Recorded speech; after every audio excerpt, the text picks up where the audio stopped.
United States of America.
Mr. President, Mrs. Marcos, it gives me special pleasure to welcome you to the United States.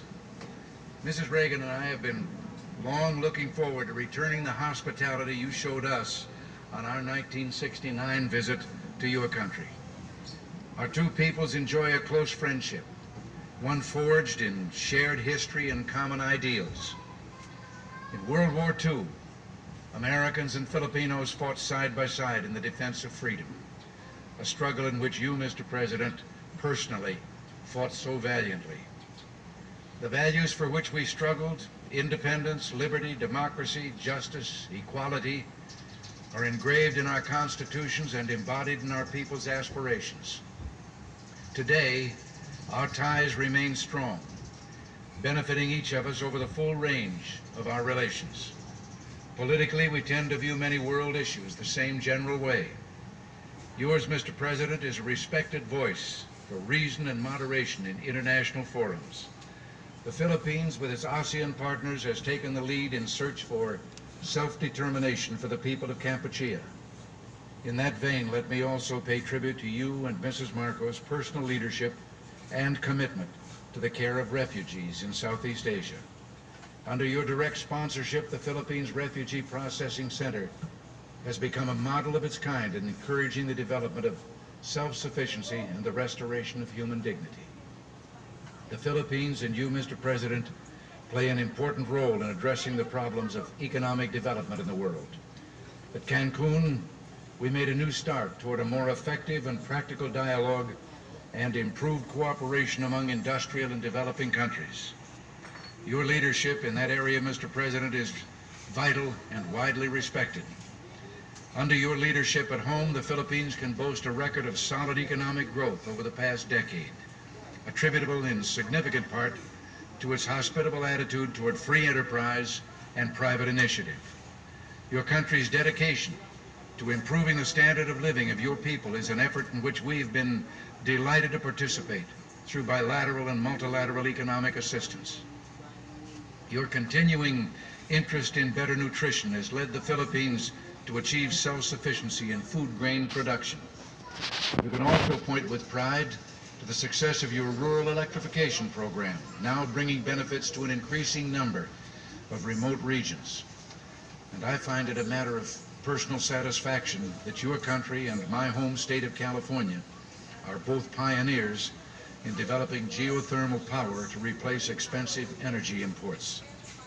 The United States remains the Philippines' leading trading partner, and American firms are the largest foreign investors in your country, reflecting their confidence in your progress and prospects for economic growth.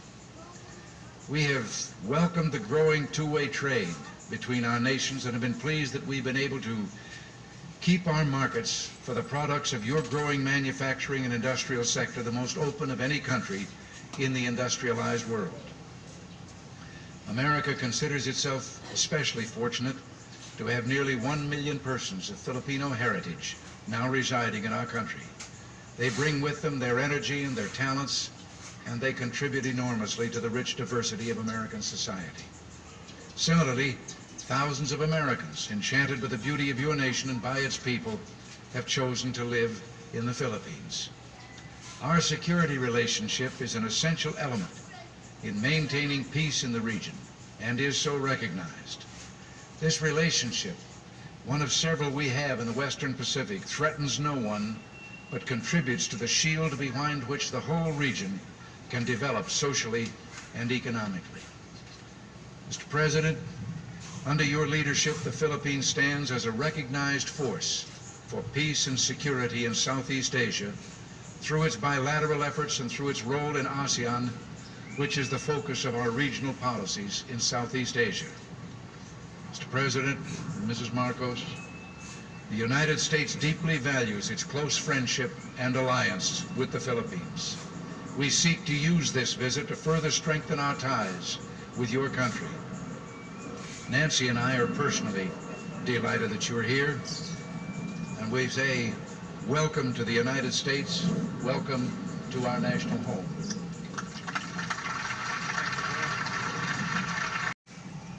Mrs. Reagan, members of the Cabinet, distinguished guests, my friends. On behalf of the 50 million people of the Philippines, Mrs. Marcos and I express our gratitude for your warm welcome to Washington and to the United States of America. This great and beautiful city, that is one of the few cities that was built as a capital for a great nation, is indeed, as has been written, the key to knowing the secret of America. And this house of the American people, an American frontier that never vanishes. Your beautiful city with its grand memorials, its monuments, its walks, is indeed a city that memorializes the great achievements of your people for the past 2 centuries. But more than that, it keeps offering to the enterprising and the talented, the courageous and the strong, the rewards of effort and of initiative. At the same time, as I stand here on American soil, I realize that I stand on what may be the center of the government of the United States of America, Here, where, as I have often stated, the future is being born. The future is being born depending upon the man who is in the White House. And the man who is in the White House today certainly is creating a new future for our world.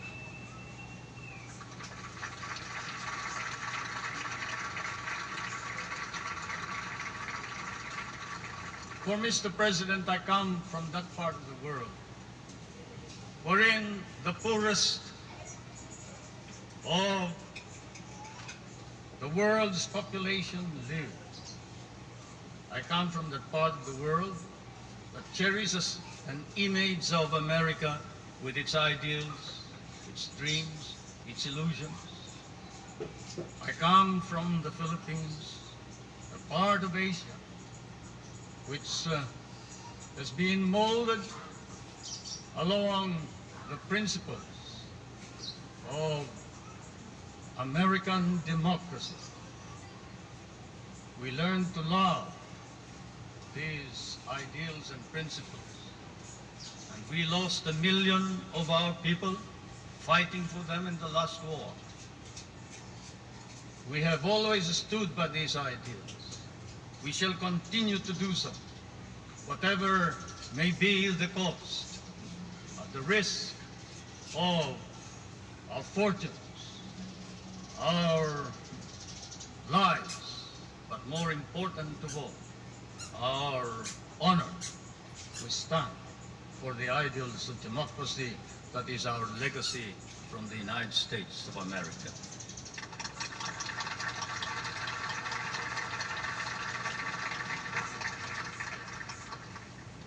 I did not come to burden you further with additional problems, Mr. President. For I know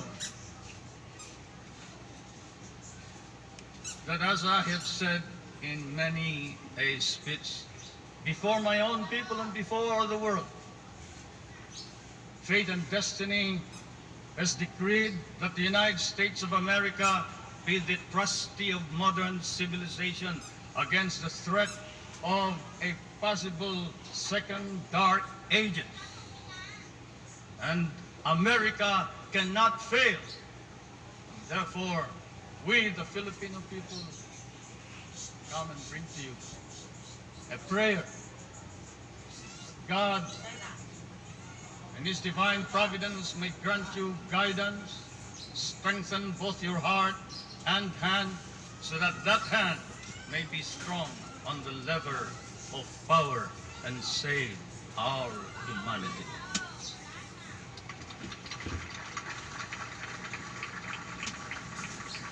If America fails, then the world is lost. And thus, Mr. President, I can assure you that throughout all of Asia, there is nothing but a reservoir of goodwill for you, the American people, and the United States of America. Once again, may I say thank you for your warm welcome and your hospitality, which I know we will never be able to reciprocate. Thank you.